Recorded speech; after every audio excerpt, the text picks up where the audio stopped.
নমস্কার, astro guidance অনুষ্ঠানে আপনাদের সবাইকে অনেক অনেক স্বাগত জানাচ্ছি। এবং এই অনুষ্ঠান আমাদের বিশেষ করে জানার অনুষ্ঠান বলতে পারি। অনেক কিছু তথ্য আমরা এই অনুষ্ঠানের মাধ্যম দিয়ে পেয়ে থাকি এবং অভ্যর্থক প্রতিকার প্রতিবিধান তার কাছ থেকেও মানুষ পেয়ে থাকে, কারণ তার প্রেডিকশন যেভাবে কথা বলে সেই অনুসারে তার প্রতিকার প্রতিবিধানও কথা বলে।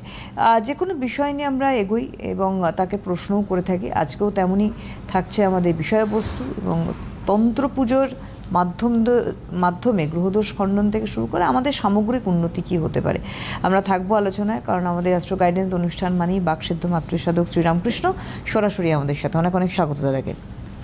নমস্কার, আমার সকল দর্শক বন্ধুদের প্রণাম জানাই এবং আমার আরাধ্য দেবী তারা মাকে প্রণাম জানিয়ে এবং আমার জন্মদাত্রী পিতামাতা এবং গুরুদেবকে প্রণাম জানিয়ে আজকের অনুষ্ঠান শুরু করছি। একদমই। আজকে যে বিষয়বস্তু রয়েছে দাদা, পুজো পার্বণ, তার সঙ্গে সঙ্গে মানে আমাদের সনাতন যে শাস্ত্র, ধর্মীয় শাস্ত্র, সেটার একটা বিশাল যোগসূত্রতা আমরা জ্যোতিষীয় ক্ষেত্রে আমরা দেখি, কারণ অনেক আলোচনা আপনি করেছেন। এই তন্ত্র পুজো যে একটা আলাদা শাস্ত্রের একটা পার্ট রয়েছে, এর মাধ্যম দিয়ে আমাদের গ্রহদোষ খণ্ডন বা আমাদের সামগ্রিক উন্নতি কী করে হতে পারে? দেখুন, এই যে এই সাবজেক্টটা আমার ছাত্ররা অনেকেই শিখছেন আমার ইনস্টিটিউশনে, তো নানা জায়গা থেকে এই সাবজেক্টটা কিন্তু সবাই শিখছেন, কিন্তু সমস্যাকে খুঁজে বের করলে কিন্তু হবে না। সমস্যাকে যেরকমভাবে খুঁজে বের করতে হবে, তেমনি সমস্যার সমাধানের রাস্তাটাগুলো কিন্তু জানতে হবে।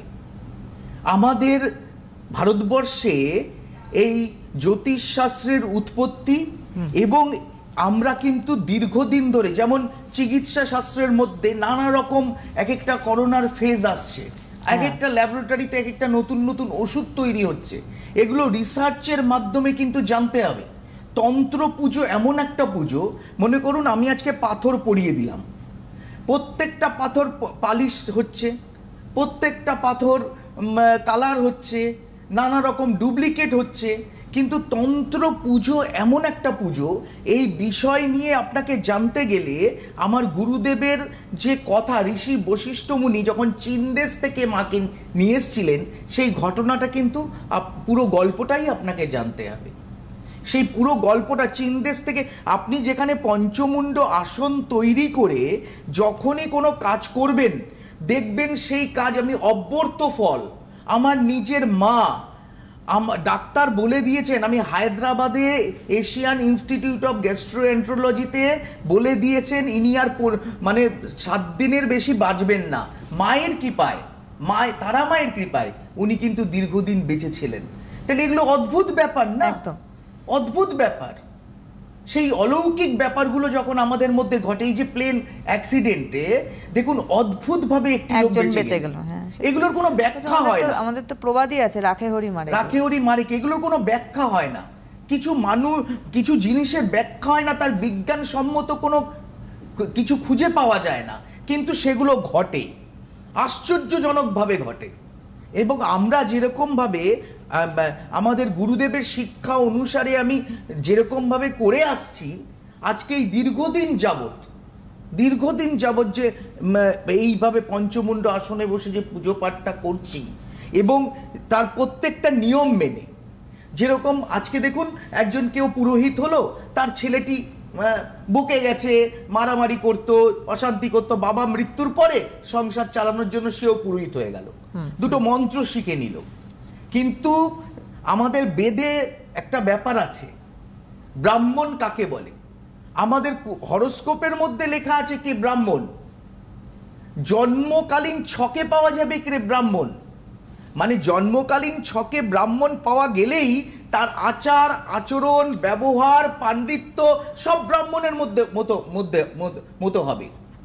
একটা ব্রাহ্মণ কাকে বলে? যিনি প্রচণ্ড জ্ঞানী, পণ্ডিত এবং ধার্মিক, এবং তার কথাবার্তা সকলকে সম্মান করা, মানে একদম ন্যায়নিষ্ঠ, ধর্মপরায়ণ, সে সহজে কারোর কাছে মাথা নিচু করবে না, তার নিজস্বতা বোধ, সম্মান বোধ বেশি থাকবে, সে তার উচ্চাকাঙ্ক্ষা প্রবল হবে এবং সারা শরীর থাকবে গৌরবর্ণ, এবং তাকে দেখলে ভক্তি শ্রদ্ধা হবে, এবং সে অনেকটা শিক্ষকের মতো। তিনিই হবেন ব্রাহ্মণ, যে সহনশীল কিন্তু তেজ, দৃঢ় প্রতিজ্ঞ, এই কাজটি করব চাণক্যের মতো। ব্রহ্মজ্ঞানও রয়েছে, ব্রহ্মজ্ঞানও রয়েছে তার, তিনি হবেন ব্রাহ্মণ। পৈতে ধারণ করলে ব্রাহ্মণ হয় না। আমি আচার্য, আমার সন্তান আচার্য হলে ব্রাহ্মণ হয় না। ব্রাহ্মণ, এই ধারণাটা ভ্রান্ত ধারণা। মানে বাবার টাইটেল পণ্ডিত, ছেলের টাইটেল পণ্ডিত হয়ে গেল, এই পণ্ডিত হওয়া যায় না। আমরা আসবো আজকে আলোচনায়। আমাদের যে বন্ধু রয়েছেন দেখে নেবো। Hello hello. হ্যাঁ হ্যালো, হ্যাঁ নমস্কার, কে বলছেন? আমি আসানসোল থেকে বলছি। কার সম্বন্ধে জানবেন? আমি আমার মেয়ের সম্পর্কে জানতে চাইছি। মেয়ের কি নাম? রাজন্যা সরকার। রাজন্যা। আপনি কি আসানসোলে আপনার মানে কখনো এসেছিলেন নাকি না? না না, আমি কখনো আসিনি। আপনার অনুষ্ঠান আমার ভীষণ ভালো লাগে। আমি আসানসোলে বসি, আপনি জানেন? হ্যাঁ দেখি, আমি ওই আপনার অনুষ্ঠান ইয়েতে দেখি, কিন্তু আমার যাওয়া কখনো হয়ে ওঠেনি। আচ্ছা, মেয়ের জন্য। মেয়ের বয়স হ্যাঁ, কত? ডেট অফ বার্থ বলুন। মেয়ে এই এইচএস আইএসসি পাস করলো। ডেট অফ বার্থ বলুন, date of birth. Date of birth হচ্ছে 1/6/2009। ভুল বললাম, না 1/9/2006। তাই বলুন। 1/6/2006। হ্যাঁ, 1/9 উল্টো বলেছেন উনি। 1/6/2009 বলেছেন। 1/9/2006, 1/9/2006 মানে 1 সেপ্টেম্বর 2006 সাল। জন্ম সময় কি? 1 সেপ্টেম্বর 2006। সময় বলুন। বিকেল 4:25। কোথায় জন্মস্থান? বার্নপুর। আচ্ছা, আসানসোল বার্নপুর, তাই তো? হ্যাঁ হ্যাঁ। আচ্ছা দাঁড়ান, 1 মিনিট ওনাকে দেখতে দিন। সেদিন শুক্রবার ছিল তো? হ্যাঁ শুক্রবার। হ্যাঁ। মকর লগ্ন, বৃশ্চিক রাশি, জ্যেষ্ঠা নক্ষত্র, জানা আছে? হ্যাঁ জানি জানি। হ্যাঁ। আচ্ছা, অষ্টমী শুক্লপক্ষে জন্ম, গণ হচ্ছে দেবারি গণ।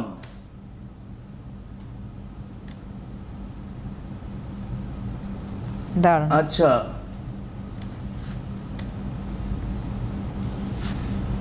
বিষয় হচ্ছে মেয়ে কি কমার্সের স্টুডেন্ট নাকি? হ্যাঁ কমার্সের। হ্যাঁ, ওকে হ্যাঁ, বিবিএতে হ্যাঁ। ভর্তি করিয়েছি।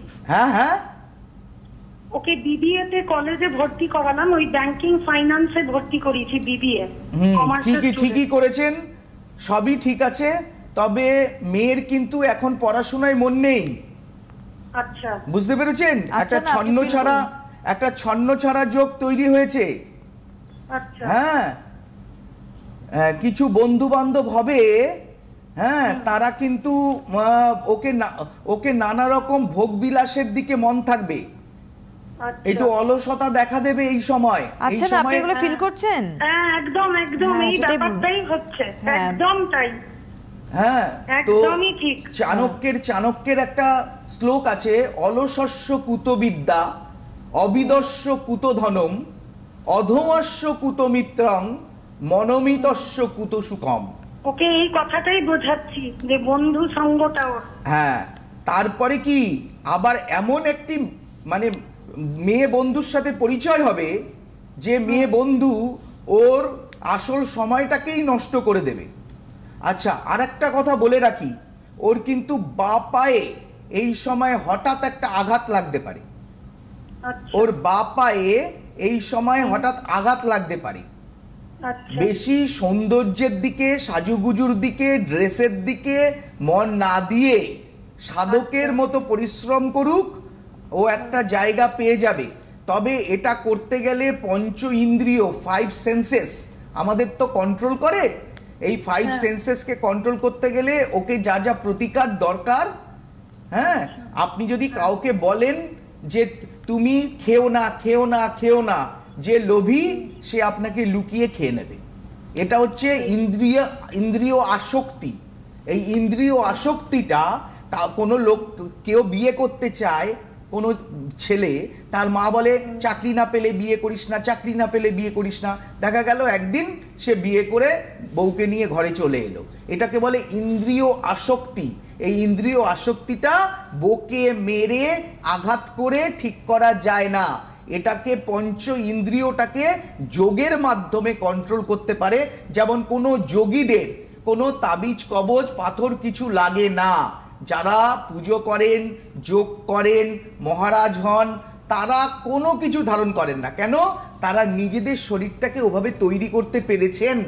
আপনার সন্তানকে সেই প্রতিকার বা প্রতিবিধান যদি দিতে পারেন তবেও আপনার কথা শুনবে, না হলে বকলে, মারলে, আঘাত করলে কখনো ও আপনার কথা শুনবে না, কারণ ওর ইন্দ্রিয় আসক্তি ওকে ওই দিকেই নিয়ে যাচ্ছে। আপনি নিশ্চয়ই বুঝতে পারছেন যা বললেন। বলুন। কেরিয়ার, হ্যাঁ বলুন। হ্যাঁ বলুন, বলুন কি জানতে চান? মানে ওই পড়াশোনা কেরিয়ারটা মানে ভালোর দিকে যাবে তো, মানে এইগুলো যদি আমি করাই আর কি, সেই জন্য। সেটা আমি এখন থেকে কি করে বলবো? আপনি ছেলেকে কোনো জিমে ভর্তি করলেন না, ব্যায়াম শুরুই হলো না, আপনি বললেন ও মানে ইন্ডিয়া ফেমাস ব্যায়ামবীর হবে তো? আগে তো কর্ম করুন। কর্ম প্লাস ভাগ্য প্লাস চেষ্টা ইকুয়াল টু ফল। কর্মের সাথে সাথে ভাগ্য যোগ হয়। হ্যাঁ, আপনি যেরকম যে শুয়ে থাকে তার ভাগ্য শুয়ে থাকে, এটা আমার কথা না, এটা স্বামীজির কথা। আপনি এখনো পর্যন্ত মেয়েকে প্রতিকার বা প্রতিবিধান করালেন না, আর কবে করবেন? দোষ দিয়ে তো কিছু হবে না। আপনাকে আপনার কর্মটা, মা হয়ে, আপনার মা হচ্ছে সব থেকে বড় জ্যোতিষ। আমি প্রত্যেককে বলি, আপনারা কাজ না হলে খালি জ্যোতিষদের বলে বেড়ান, এই জ্যোতিষ, এই অ্যাস্ট্রোলজার এটা দিয়েছে, এটাতে কাজ হচ্ছে না, ওটা দিয়েছে, কাজ হচ্ছে না। কিন্তু আপনারা যে একদম শেষ মুহূর্তে যে পৌঁছে যান, যখন সেই সময় কাজ করার সময় থাকে না, একটু আগে আগে আসেন না? যেই সময় আপনার হাজব্যান্ড ওয়াইফ মিল আছে, যেই সময় আপনাদের মধুর সংসার চলছে, উড়ে উড়ে বেড়াচ্ছেন, সেই সময় আপনারা প্রতিকার প্রতিবিধান বা হরোস্কোপটা দেখেন না। যখন ঝগড়া শুরু হয়, অশান্তি শুরু হয়, ডিভোর্স কেস চলে, তখন আসেন। এইগুলো করলে কি হয়? এইগুলো করলে প্রপার রেমিডিসটা মানে কাজ করতে মানে সময় লাগে। এগুলো ঠিক নয়। আগে থেকে আপনাকে নিজের হরোস্কোপটাকে বুঝতে হবে, আমি কোন দশা অতিক্রম করছি। আপনার মেয়ে শুক্রের দশা অতিক্রম করছে, শুক্র কি করতে পারে, শুক্রের কারকতা কি, শুক্র কি কোন কোন বিষয়ে আকর্ষণ আনতে পারে, এগুলো সব বুঝতে হবে। মেয়ের ছন্ন ছাড়া যোগ রয়েছে, এই ছন্ন ছাড়া যোগে শুক্রের দশায় কি হতে পারে, পরাশরী হোরার অষ্টম অধ্যায়ে কি লেখা আছে, এগুলো জানতে হবে, বুঝতে হবে। না হলে আপনি সার্চ করেও দেখতে পারেন। এখন অনেক কিছু শেখার ইচ্ছে থাকলে আপনি গুগলে সার্চ করে আপনি অনেক কিছু জানতে পারবেন। এগুলো জানতে হবে। জীবন সম্পর্কে এত উদাসীন হলে তবে আপনি জীবনে প্রতিষ্ঠা লাভ করবেন কি করে? আপনি শুনতে থাকুন, অনেক ধন্যবাদ জানাই। এবং আপনি যেহেতু আসানসোল থেকে ফোন করছিলেন, এই মাসে আসানসোলে চেম্বার নেই দাদা, চেম্বার রয়েছে কিন্তু জুলাই মাসে 12 তারিখে, মানে 12 জুলাই আসানসোল চেম্বার রয়েছে, আপনি যোগাযোগ করতে পারেন। যেহেতু আমি চেম্বারের প্রসঙ্গ তুলেছি সেক্ষেত্রে একটু বলে দিই, 19 জুন কালিয়াগঞ্জ চেম্বার রয়েছে, 20 জুন 20 জুন রয়েছে রায়গঞ্জ, 23 জুন কলকাতায় চেম্বার, আপনারা জানেন বাঘাযতীনের চেম্বার রয়েছে, দাদা চেম্বার থাকে।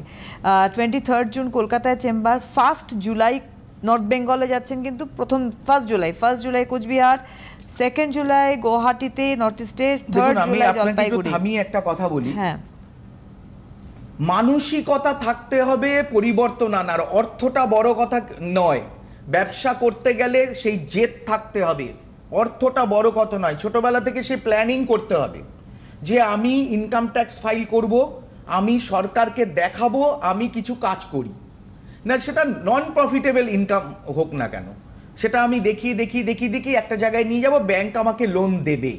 তারপর এটা একটা ব্যাপার। আমি জীবনে ব্যবসা করব, কিছু হলো না, তারপরে আমি একটা ব্যবসা শুরু করলাম, হতে পারে না। আপনি বড় ব্যবসায়ী হতে পারবেন না। আপনার উদ্দেশ্য থাকতে হবে ছোটবেলা থেকে আমি ব্যবসা করব। কেউ যদি অর্থ নেই আমার কাছে আসেন, তার উদ্দেশ্য ভালো আছে, আমি বুঝে যাব, তাহলে আমি প্রতিকার বা প্রতিবিধান দেব এবং তার থেকে প্রতি মাসে অল্প অল্প করে সে আমাকে টাকা দিতে পারবে। কেউ যদি ইচ্ছে থাকে যে আমার কাছে টাকা নেই দাদা, আমার কাছে এই সামান্য অর্থ আছে, আপনি আমাকে করে দিন, আমি প্রতি মাসে ফোনপে বা গুগল পেতে আপনাকে টাকা পাঠিয়ে দেবো, আমি তার জন্য নামবো, কাজ করব, সেটাও আমি করে দিতে পারি। কিন্তু কেউ যদি মনে করেন যে তিনি কোনো কিছুই করবেন না জীবনে, তাহলে বা আমি অনেকে ভাবেন এর কাছে যাব না তার কাছে যাব, এগুলো আপনাকে সিদ্ধান্ত নিতে হবে। আমি মনে করি যিনি সবসময় আপনার ফোন ধরবে, সব সময় আপনার পাশে থাকবে, সব সময় আপনাকে সহযোগিতা করবে। যেমন চাণক্য বলেছে, শ্মশানে রাজোদ্ধারে যে সঙ্গে থাকে সে হচ্ছে প্রকৃত বন্ধু।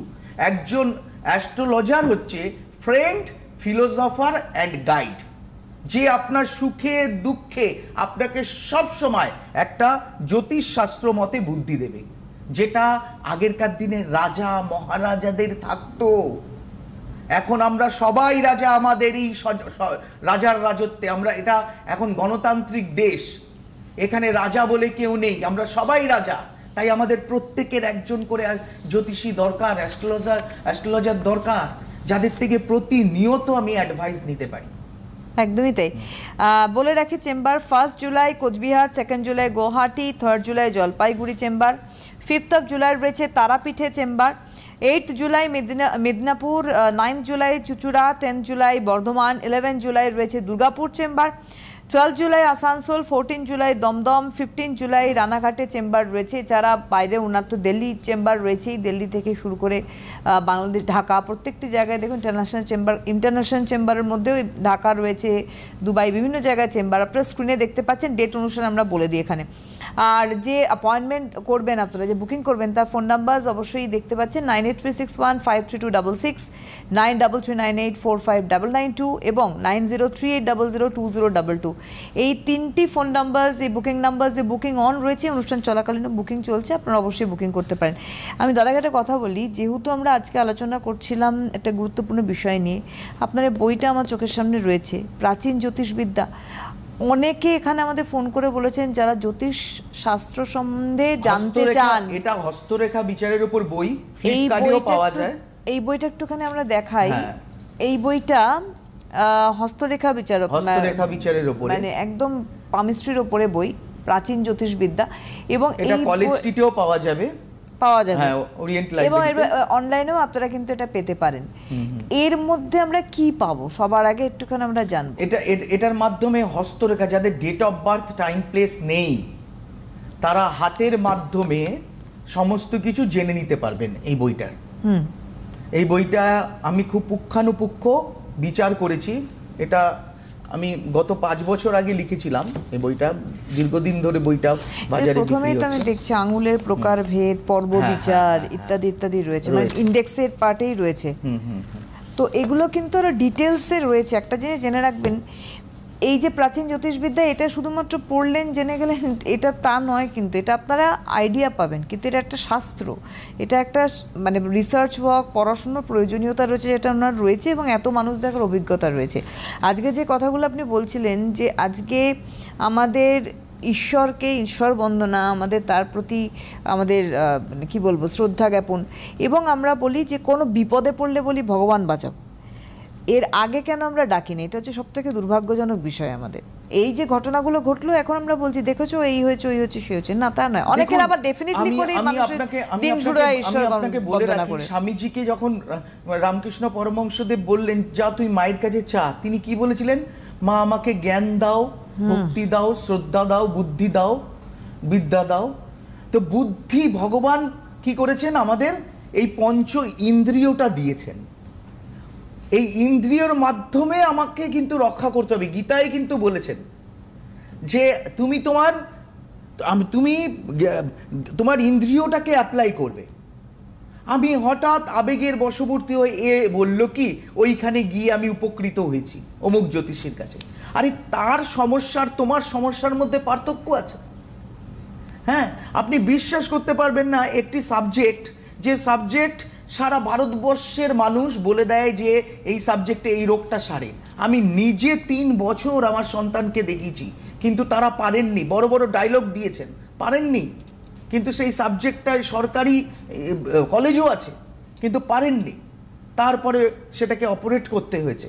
তো বিষয় হচ্ছে যে কোথায় কার মুখে শুনে হবে না, নিজেকে প্রত্যক্ষভাবে যাচাই করে দেখতে হবে যে আমি যে কাজটা করছি আমি নিজে করছি কিনা। কেউ আমাকে কোনো কবজ দিচ্ছে, মাদুলি দিচ্ছে, যেটাই হোক প্রতিকার দিচ্ছে, রেমেডিস দিচ্ছে, সেই রেমেডিসটা সে কোথায় তৈরি করছে এবং কিভাবে করছে, সে আদেও করছে কিনা। শুধু ডায়লগ দিলে হবে না যে আমি এটা করে এনেছি, আমি হিমালয় থেকে এনেছি, আমাকে সেটা বলেছেন না, ঠাকুর বলেছেন যাচাই করে নি। একদম। হ্যালো, হ্যালো, নমস্কার, কে বলছেন? হ্যাঁ নমস্কার। হ্যাঁ, কে বলছেন?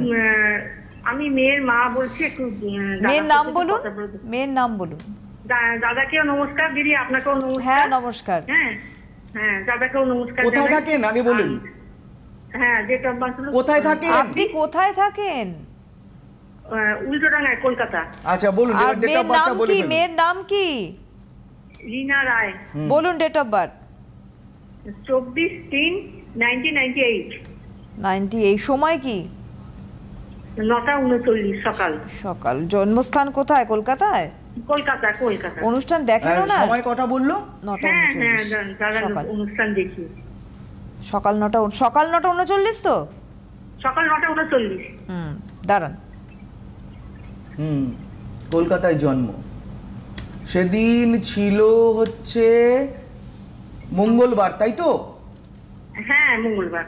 বৃষ লগ্ন, মকর রাশি জানা আছে? হ্যাঁ হ্যাঁ, জানি আমি এটা। আর গণ হচ্ছে দেবগণ। ও আচ্ছা আচ্ছা, এটা হ্যাঁ। জানি। এটা জানতেন না? আচ্ছা, ব্যাপার হচ্ছে মেয়ে কিন্তু পড়াশোনায় ভালো। হ্যাঁ, ব্যাংকিং সেক্টরে চাকরির যোগ রয়েছে, গুরুচণ্ডাল যোগ আছে। আচ্ছা, ব্যাপার হচ্ছে MBA করেছে, হ্যাঁ হ্যাঁ। ব্যাংকিং সেক্টরে চাকরির যোগ রয়েছে ওর। হ্যাঁ, কিন্তু ব্যাপার হচ্ছে বর্তমানে প্রত্যেক কাজে বাধা, কোনো কাজ হতে গেলে হতে চাইবে না। হ্যাঁ, ও আর ওর কিন্তু একটা দুর্ঘটনা যোগ আছে, সাবধানে রাস্তাঘাটে চলাফেরা করবে। আর ওর মায়ের কোমর এবং কোমর থেকে পা অবধি সমস্যা হওয়ার যোগ আছে মায়ের, মানে আপনার। হ্যাঁ বলুন, কি জানতে চান? ওই চাকরির সময়টা আমি জানতে চাইছি, চাকরিটা কবে হবে? এই সময়ে চাকরি আমি দেখছি না, খুব বাধা রয়েছে। ওকে অক্টোবর নভেম্বর অবধি ওয়েট করতে হবে। বলুন কি জানতে চাইছেন? বলুন চাকরি না, নিয়ে এক্ষুনি প্রশ্ন। হ্যাঁ, কেটে যাচ্ছে, চাকরি আছে কিন্তু কেটে যাচ্ছে খালি। হ্যাঁ হ্যাঁ, প্রতিবিধান করিয়েছেন কিছু? না না না দাদা, কোথাও যাওয়া হয়নি, গুরুচণ্ডাল যোগের প্রতিকার করারনি। আপনার সাথে তো মেয়ের পটে না, সবসময় একটা না একটা বিষয় নিয়ে মতবিরোধ থাকে। হ্যাঁ, একটু আধটু থাকে, আবার পটে, কিন্তু বেশি পটে আর বাবার সাথে। হ্যাঁ একদম একদম। বৃহস্পতি, ব্যাপার হচ্ছে ও যেখানে চাকরি করবে সেখানেও পড়বে না।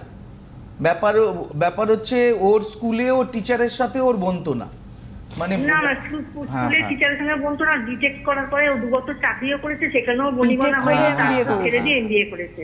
বুঝতে পেরেছি আমি। শুনতে থাকুন, ধন্যবাদ। আমি ছক পুরো দেখে নিয়েছি। হ্যাঁ, আপনি ভালো কোনো অ্যাস্ট্রোলজারকে দেখিয়ে প্রতিকার বা প্রতিবিধান করার চেষ্টা করবেন। অবশ্যই যেতে যেতে বলি, 19 June Kaliaganj chamber, 20 June Raiganj, 23 June কলকাতায় চেম্বার রয়েছে এবং জুলাই মাস জুড়ে কিন্তু ওনা পরপর চেম্বার। সুতরাং আপনারা যোগাযোগ করুন, যে ফোন নাম্বার গেছে। অনেক ধন্যবাদ জানাবো দাদাকে আবার আমাদের অনুষ্ঠানে আসার জন্য, এবং ধন্যবাদ আপনাদের জানাই। নমস্কার। আপনাদের প্রিয় জ্যোতিষী রামকৃষ্ণ শাস্ত্রী অনলাইন কনসালটেন্সি করছেন। আপনাদের প্রতিকার এবং পরামর্শ ভারতবর্ষের বিভিন্ন প্রান্তে পৌঁছে যাচ্ছে। Online consultancy number 9038002022। Ramakrishna Shastri, আপনাদের সাথে, আপনাদের পাশে।